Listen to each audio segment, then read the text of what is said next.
I've decided to divorce you. What the heck? I'm getting remarried to my mistress, so I don't need you anymore. Out of the blue, my husband hit me with a bombshell. But surprisingly, it worked out well for me. Oh, really? Well then, goodbye. I'm Holly, a 48-year-old housewife. I've been married to Toby for 15 years. We live as a family of 3 with our son, Max. We used to have my mother-in-law, Jenny, living with us. I had a full-time job before, but due to the need for Jenny's care, I resigned and moved in with her. Since then, I've been juggling caregiving, raising Max, and working part-time for our household finances.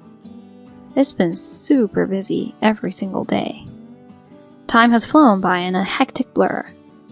I've been very dissatisfied with my marriage because Toby doesn't do anything at home.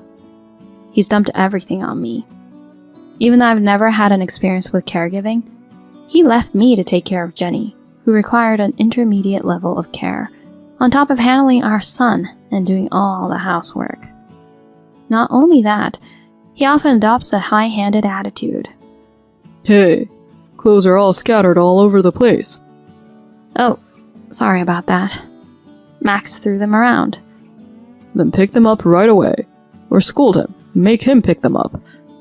I was just helping your mom to the bathroom. Don't talk back to me. You're my wife. Act like it. Keep quiet and just do what you're supposed to do. He yells at me like that. I find myself gradually unable to argue back. I think no matter what I say, he'll just get angry. For him, his mood is the most important, and if anything spoiled it, he blames me for everything. He has a nasty temper. I often wonder how things ended up like this. When we were dating, he was loving and caring. He treated me very well and tried hard to make our dates enjoyable. I thought I'd have a happy marriage with him, so I enthusiastically accepted his proposal. But when I opened that lid, I found nothing but a terrible husband who engaged in emotional abuse. Still, I didn't resort to a divorce, probably because of my strong sense of responsibility. I couldn't abandon Jenny, and I wanted to raise Max properly. So, even when Toby treated me awfully, I endured it for their sake. Well, there might have been a part of stubbornness on my part too. I wanted to handle the housework and parenting well to shut him up. There was a competitive streak in me. In any case, I didn't want to give up halfway. If I divorced him and ran away then, I would have surely regretted it. No matter what I did, thoughts of Jenny needing care and Max would have kept haunting me. If so, I didn't think I could spend the rest of my life happily. So I didn't take the path of divorce. Although I'm not sure if it was a good or bad decision now, but well. I busted my butt trying to balance housework, parenting, and caregiving. I had even taken up a freelancing job from home in the middle of it all. Toby's spending habits were reckless. We often struggled to make ends meet. So, I decided to use my experiences to start the side gig. At first, it didn't bring in much income, but gradually the rewards started coming in.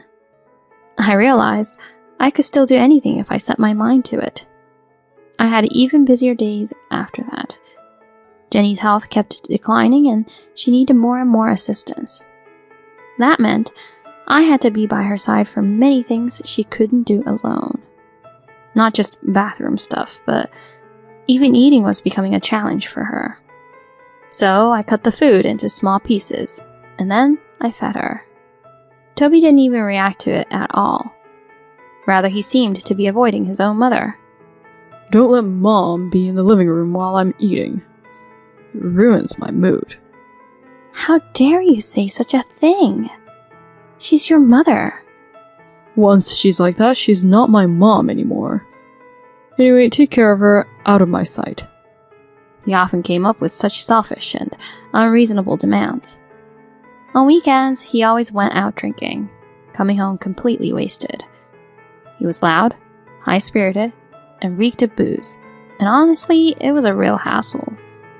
Even though I was exhausted from a busy day, he summoned me, ordering me to bring him to the living room and such.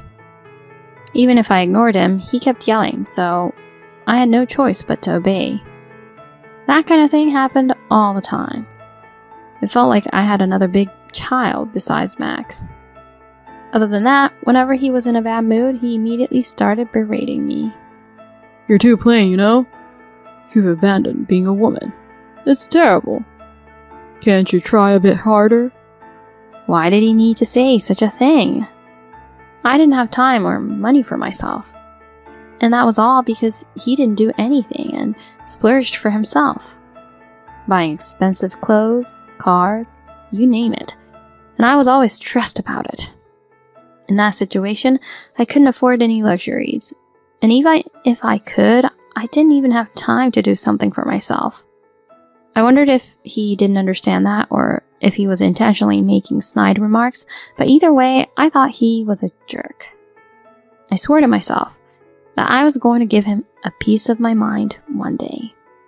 I hoped for the day to come sooner rather than later.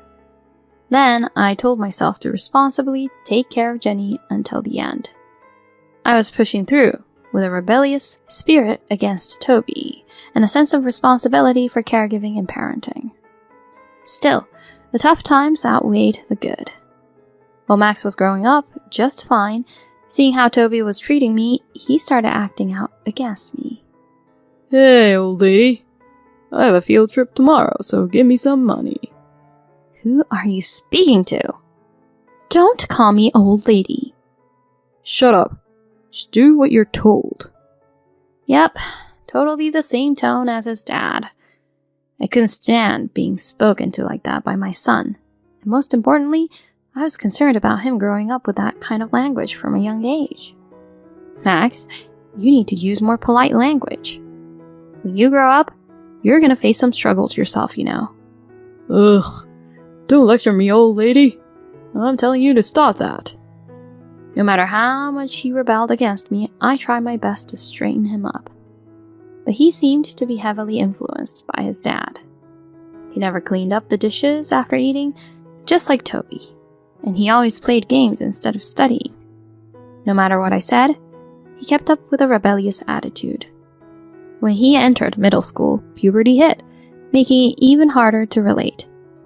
He didn't tell me anything that happened at school and didn't show me any school notices. I often had to rush to prepare things at the last minute. Seeing me in a frenzy, he just laughed out loud, and Toby insulted me, saying I was incompetent. I kept trying to figure out how to communicate with my son. I wondered if changing my approach would work. So, I tried being extremely nice, but he just got more arrogant. I was at the wit's end, as he kept playing games all the time and staying out late at night. Even though I scolded and guided him many times, he responded with insults every time. As he got older, he stopped listening altogether. When I found cigarettes in his room, I scolded him severely. But he just said everyone did it and showed no remorse. I thought it was better for Toby to reprimand him in that case, so I spoke to him. But he just said it wasn't a big deal as a lot of people smoked in his time too. With things like that, it was impossible to make Max into a decent adult. I didn't know what else to do anymore. I had to do housework, take care of Jenny, and work for a living. With too much to do and think about it, I was exhausted every day. I was amazed I hadn't broken down physically. I was truly grateful to my parents who gave me a sturdy body. While enduring those tough days, time flew by. My marriage surpassed 15 years, and Max became a high school student.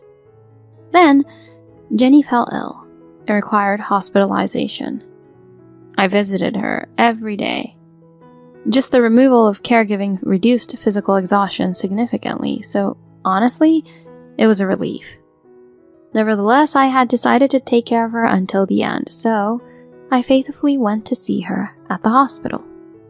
Toby and Max never showed any concern for her. As far as I know, they never visited her. During her hospital stay, Jenny often thanked me. "I've caused you so much trouble. We're not blood related, but you diligently took care of me. I always respected that. And I've always felt sorry about it. Oh, Jenny, please, don't worry about that. No, it's not that simple. I've really made you go through a lot by making you do everything. I'm especially sorry about Toby. I never thought my son would have such a terrible attitude. If my late husband and I had given him better guidance. No, it's not your fault. Don't feel responsible. The conversations we had during that time were meaningful to me. She appreciated my efforts in caregiving, and I felt that my hard work wasn't in vain. It felt good that I was rewarded like that. She stayed in the hospital for 2 months. Then, one day, her condition worsened, and she passed away. I'm glad to this day that I was with her in her final moments. Toby and Max didn't even show up. I despised them, wondering if they were truly blood-related families. I wanted them to at least show their faces at the end. After that, I proceeded with arrangements and preparations for Jenny's funeral. Of course, Toby didn't do anything and left it all to me. I expected it, so I took charge and moved forward on my own. I was able to send her off in a beautiful service. Afterward, I sorted out her belongings and handled various procedures. Finally, I thought I could take a breath. But then I noticed Toby acting suspiciously, doing something secret with Max. Whenever I entered the living room where they were talking, they would stop and act fidgety. And when I left, they would huddle together again and talk about something. I wondered what they were scheming. Well, whatever they were up to, it didn't concern me anymore. I had learned not to expect anything from them. No matter how strict I was with Max, his personality didn't change. Toby continued his high-handed attitude towards me, and our marital relationship was non-existent. There was nothing more I could do about them. If they were planning something, I decided I'd take action too. I started making preparations. And then about 2 months passed. It was summer vacation at that time, and since Max was home all day, I started working at a cafe. When he was at home, he gave orders just like Toby. That made it impossible to focus on work. So I went to a cafe to finish it. Even though it was a short time, I could concentrate and complete all by the afternoon. When I thought I'd stop by the supermarket before heading home, Toby suddenly called me. It had been a while since I received a call from him. Surprised, I answered the phone. Hello, what's up? Where are you? I'm on my way home after working at a cafe. Carefree, huh? I mean, what work? You were just sipping coffee without a care in the world, right? What do you want? Did you call just to make fun of me? Oh, right. I did have something to tell you. I've decided to leave you. What the heck? I'm talking about getting a divorce. You can't just drop something so serious out of the blue. And what about Max? I don't need you anymore since I'm remarrying my girlfriend. Well, I guess it's tough for you to be suddenly dumped like this, but hang in there. He dropped a bombshell out of nowhere, but surprisingly it worked out well for me. No, really. Well then, goodbye. Huh? I said goodbye. We're divorcing, right? Oh, sure, but you're taking this surprisingly lightly. Well, I've been wanting it for a while, you know. What? I can't keep going with a lowlife like you. Now that your mom's gone, you probably think you can just discard me, right? But once I bid farewell to her, I planned to leave you too. Don't act like you're the one in control and dumping me. Oh, is that so? But you don't have any income, and your future looks pretty bleak from now on, doesn't it? Maybe you're putting on a brave front, but our paths diverge when it comes to it. Who knows? Well, you can believe whatever makes you feel better. You sound so smug. I have nothing more to discuss, so let's handle it through the lawyers from now on. Lawyers? Where are you going to get that money? I said we're done talking. You're bothering me, so I'm hanging up. Hey! I forcefully hung up the phone. Then I immediately booked a hotel room and stayed overnight. After that, I put my plans into action. To tell you the truth, I had already rented a place to live after separating from Toby. It was ready for me to move in any time, so I relocated the next day. I quickly bought essentials, making it possible to live for the time being. Then I contacted the attorney I had consulted and asked him to proceed with a divorce. A few days later, Toby called. "What do you want now?" What the heck do you think you're doing? You sent a mass email to my company. Well, everyone at your workplace should know what you've been up to until now. You've been emotionally abusing me for a long time, and there's also the matter of your affair. The evidence photos were attached, right? Can't deny it anymore. How dare you? Because of that, I became a laughingstock. My boss even cut me out of the big project I was leading. Oh, well, can't blame him. People with personality issues probably shouldn't be in positions of authority, right? What you've done is just despicable as a person. God, are you seriously going to demand alimony? I have been supporting you financially all this time. Wasn't that enough? Of course not. I'll take whatever I can get. Ugh, even if you succeed in squeezing money out of me, remember, you're still beneath me. Is that so? I make a decent income as a freelancer. Now that I don't have to take care of you and Max, I'm increasing my work volume. There's no problem living on my own. You're kidding me. Anyway, I won't be talking to you anymore. Follow the lawyer's instructions and handle the procedures precisely. If you refuse or ignore them, I'm ready to fight in court. Ugh. After that, Toby finally agreed to my demand and paid the alimony. I received about 50% of his annual income in a lump sum. A few months after I started living alone, I received a call from Max. "Hello? What on earth do you want?" Mom, please help me. I'm not your mom, though. What are you saying? Just help me, please. What happened? I got caught shoplifting and the store is about to call the police. Oh, wow. I'll give you the location, so come quickly and apologize together. Why me? Because you're my mom. Oh, I see. Your dad hasn't told you yet, huh? What are you talking about? You're my stepson. What?